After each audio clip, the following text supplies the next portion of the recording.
ইসলামের নেতা কথা বলছেন। সমস্ত সেক্টর এই পতিত স্বৈরাচার সরকারের আমলে ধ্বংস হয়ে গেছে।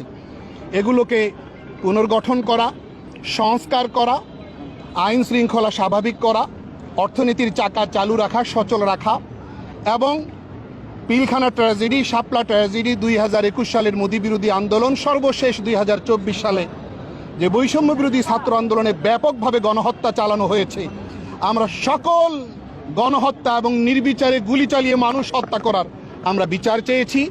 এই জায়গাটাতে পতিত সরকারের যারা যারা যুক্ত সকলকে আমরা বিচারের আওতায় আনবার জন্য, দ্রুত বিচারের আওতায় আনবার জন্য মাননীয় প্রধান উপদেষ্টার দৃষ্টি আকর্ষণ করেছি। সকল মামলা এবং আপনারা নিশ্চয়ই অবগত আছেন যে 13 সালে এর হেফাজতের অসংখ্য মামলা আলেম ওলামাদের বিরুদ্ধে রয়েছে এবং আলেম ওলামারা 2021 সালে 13 সালের মামলায় কেউ 10টা, কেউ 20টা, কেউ 40টা মামলায় দীর্ঘদিন জেল খেটেছেন।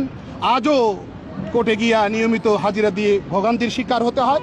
এই মামলাগুলো মাসখানেক সময়ের মধ্যে আমরা নিষ্পত্তি করবার জন্য মাননীয় প্রধান উপদেষ্টার দৃষ্টি আকর্ষণ করেছি। তিনি আমাদেরকে আশ্বস্ত করেছেন এবং আমাদেরকে আশ্বাস দিয়েছেন এবং আমাদের কাছে সহযোগিতা চেয়েছেন। আমরাও সহযোগিতা করবার জন্য আমরা ওনাকে প্রতিশ্রুতি দিয়েছি। হিন্দু সংখ্যালঘু ভাইয়েরা যারা আছেন, ভিন্ন মতাবলম্বী যারা আছেন, তাদের ঘর বাড়ি, সহায় সম্পত্তি, উপাসনালয়কে যে সর্বোচ্চ নিরাপত্তা দেওয়ার বিষয়টাকেও আমরা গুরুত্ব দিয়েছি।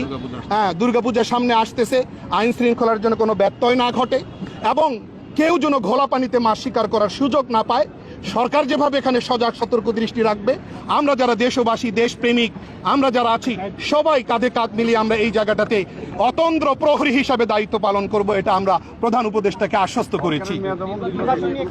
আমরা সেই উত্তরে সেই জায়গাটাতে বলেছি, আপনার যে প্রশ্ন যে একটা সদ্য ভূমিষ্ঠ নবজাতককে যদি হাঁটতে বলা হয়, দৌড়াতে বলা হয়, এটা তো সম্ভব না।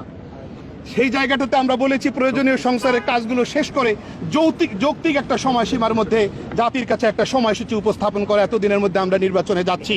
লেভেল প্লেইং ফিল্ড, সবার জন্য, সব দলের জন্য সমান সুযোগ, এরকম একটা পরিবেশ তৈরি করার দিকে ওনারা আস্তে আস্তে অগ্রসর হবেন, আমরা এমনটাই প্রত্যাশা করছি।